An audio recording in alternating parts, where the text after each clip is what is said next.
काय बाबा तब्येत बरी आहे ना? हो. मग खोकताय काय असे? ठसका लागला ग बस. चला निघू. थांब की इथेच आज. नाही नको. छान वाटतं स्वतःच्या घरी. हम्म, रुटीन सेट झालंय. कामाचं. तुझं काय? झाले रिकवर ऑलमोस्ट.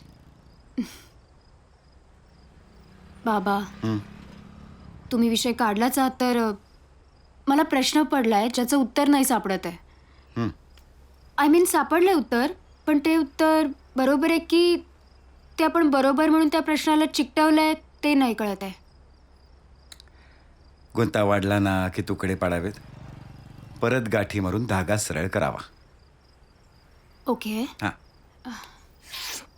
मला आणि अभयला लग्न नव्हतं करायचं, हं. पण आम्हाला एकमेकांसोबत राहायचं होतं म्हणून आम्ही लिव्ह इनमध्ये राहायला लागलो. मग आम्हाला खूप सफोकेट झालं म्हणून आम्ही वेगळे झालो. पण आमची मैत्री पण नाही राहिली. का? आम्ही काही डिवोर्सही नाही होत ना. म्हणजे आम्ही नॉर्मल मित्रमैत्रिणीप्रमाणे जगू शकतो, राहू शकतो, भेटू शकतोच. म्हणजे पूर्वी कसं मित्रमैत्रीण, मग नवरा मित्रासारखा, बायको मैत्रिणीसारखी वगैरे वगैरे ते सगळं संपलंय. I know. मैत्री तशीच राहते. I mean we can be good friends again, नाही का?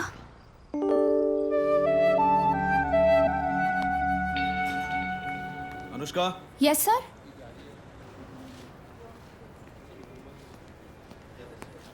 काय झालंय? सर ते म्हणजे मी आत्ताच लंचला येतेस? हां. चल.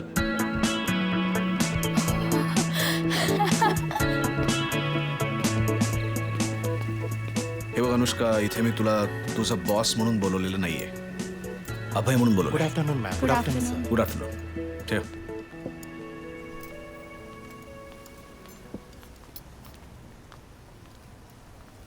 थँक्यू. Okay sir. तेच ऑल राईट. Thank you sir. हां, त्यामुळे तू मला अरे तुरे करू शकतेस. थँक्स. मी घेते ना. हे बघ, मीनाने तुला काय रिपोर्ट दिलाय मला माहित नाही, but I think you need good company नाव. नाही, पण तू असं नाही म्हणालीस. म्हणजे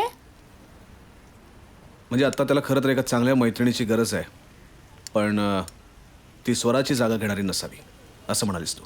अरे बापरे, एवढं एक्झॅक्ट कॉपी पेस्ट. नाही, पण तुझं ॲनालिसिस मला आवडलं अनुष्का. थँक्यू. आणि काही गोष्टींना एक्सेप्शन्स असतात ना, तसं आहे माझं. म्हणजे सुरुवातीला मला थोडासा व्हॅक्यूम जाणवला, पण नाव आहे ओके. म्हणजे कोणी दुसरी भेटली की काय? नाही नाही. पण या व्हॅक्यूममध्ये माझीच माणसं मला पुन्हा सापडली. म्हणजे लिव्ह इनमधून बाहेर जरी पडलो असलो तरी सुद्धा माझी जुनी नाती पुन्हा एकदा रिवाईव्ह होत आहेत. गुड. पण मला काय इकडे बोलवलंय? तुझ्या मैत्रीचा अप्रोच मला खूप आवडला. म्हणजे पूर्वी मी एखादा असतो तर मी तुला आधी स्लॅप करून तुला सस्पेंड केलं असतं, पण ती जी तुझी लाईन आहे ना, स्वराची जागा घेणारी नसावी, ही मला ना खूप आवडली. आणि तुझी मॅच्युरिटी सुद्धा. थँक्स. रिवाईव्ह झालेल्या नात्यांमध्ये स्वरा पण आहे का? एक मैत्रीण म्हणून. काय वाटतं तुला? मला कशाला वाटायला पाहिजे, तुला ऑलरेडी वाटतंय ना.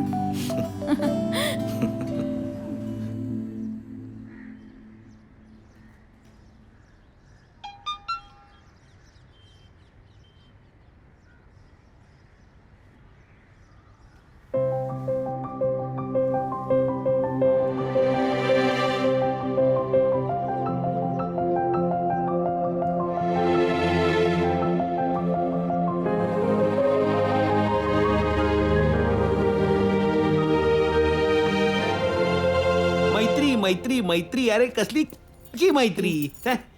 ए उर्मी, तुला या शब्दाचा अर्थ कळतो काय? मला तर निखळ या शब्दाचा अर्थच कळत नाही. अरे खळखळ न करता होते ती निखळ मैत्री. उर्मी, तू, स्वरा, अभया, तुमच्या लोकांचा गोंधळ आहे. विचारवंत लोक आहात ना तुम्ही कुठली गोष्ट ॲज इट इज घेऊ शकत नाही. म्हणून ना मला पुलं आवडतात. अरे पुलं वाचा रे. पुलं काय म्हणतात? आंबा खायचा ना तर असा हावरटासारखा हातात धरून त्याचे उघड मनगटापर्यंत येतात ना, ते असे चाटून पुसून खावेत. उगाच आंबा असा हातात धरून त्याचा गंध, चव, आकार याची चर्चा करत सुरीने त्याच्या एकसारख्या फोडी करून आंबा खाणं म्हणजे आंबा खाण्याच्या आनंदापेक्षा केवळ त्याची निष्फळ चर्चा रे. फळांच्या राजाला न शोभणारी. पण मिनार, त्यांना ठेवायची असेल निखळ मैत्री तर तुला काय प्रॉब्लेम आहे? अरे, सोड ना. हो, आणि याला काही वाटलं तरी सुद्धा आम्ही याला इग्नोरच करणार आहोत ना. आम्ही आईला आतापर्यंत नुसतं नाव घेतलं तरी झुरळासारखं झटकत होत आणि आता आम्ही. अरे वा रे वा. एक मिनिट हा. हाय. काय? हो हो, निघतो.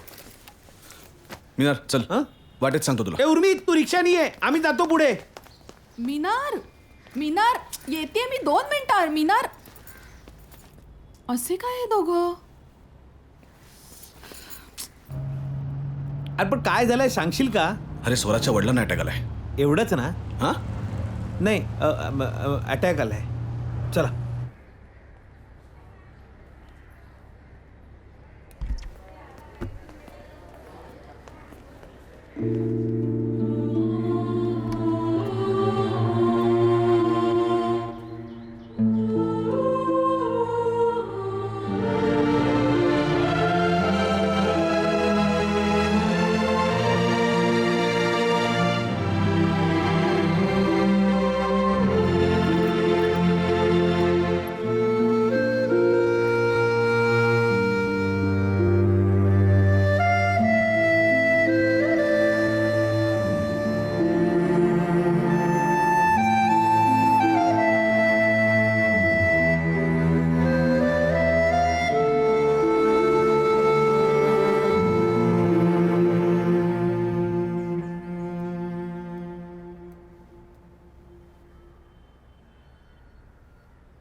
एक तंबोरा नेऊन काय करणार आहेस? मला आता ही उस्तवार नाही जमणार. मी काय म्हणते, आपण ही जागा विकून टाकू आणि तुझ्यासाठी तुझ्या मालकीची एक जागा घेऊ. म्हणजे मग मी पण येईन तुझ्याबरोबर राहायला.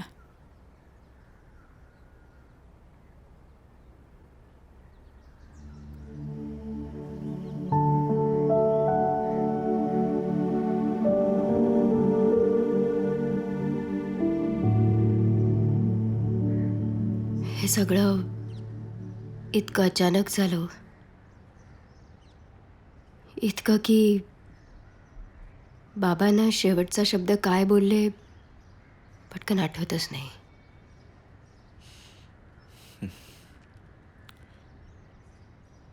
तरी तुझे बाबा तुझ्या कळत्या वयात आणि संपूर्ण आयुष्य जगून गेले स्वरा. माझा पा तर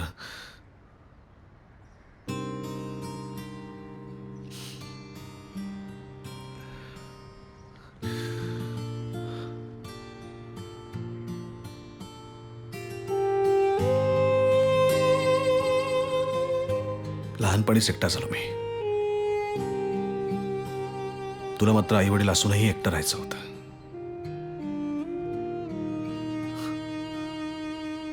आपल्या या एकटेपणाच्या ओढीनं आपण दोघं एकत्र आलो आणि पुन्हा एकदा त्याच एकटेपणाच्या ओढीने एकमेकांपासून वेगळे झालो.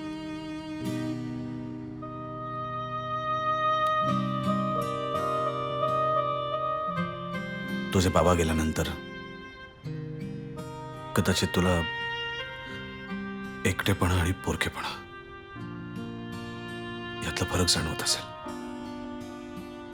पण तरीही एकटं असणं आणि पोरकं असणं यात जमीन आसमानाचं अंतर आहे स्वरा. म्हणजे आपल्या दोघांच्याही आया आहेत, पण बाप नसताना पोरकेपणाची जी जाणीव असते ती मात्र कॉमन आहे आपल्यात.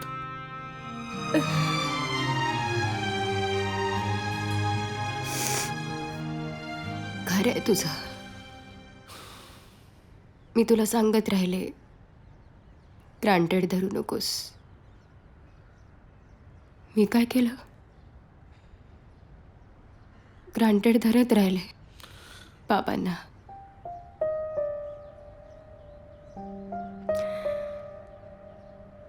तू जसं तुझ्या आईचा विचार न करता तुला हवं तेच केलंस. मीही माझ्या बाबांना काय हवंय याचा विचार न करता त्यांच्यावर माझ्या प्रश्नांचे भिंडोळे टाकत राहिले.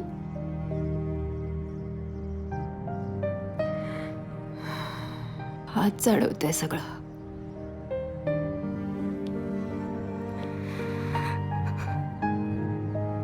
स्वरा,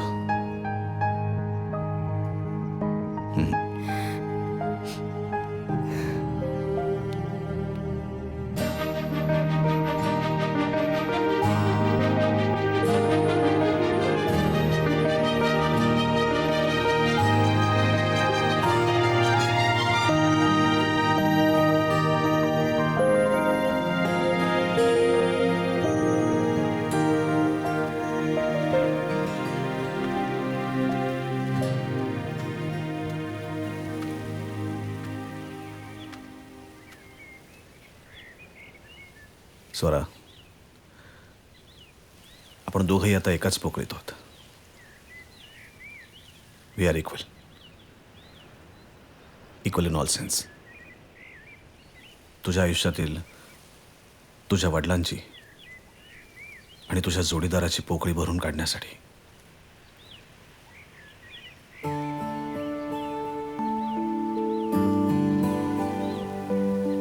माझा हात पुढे करतोय.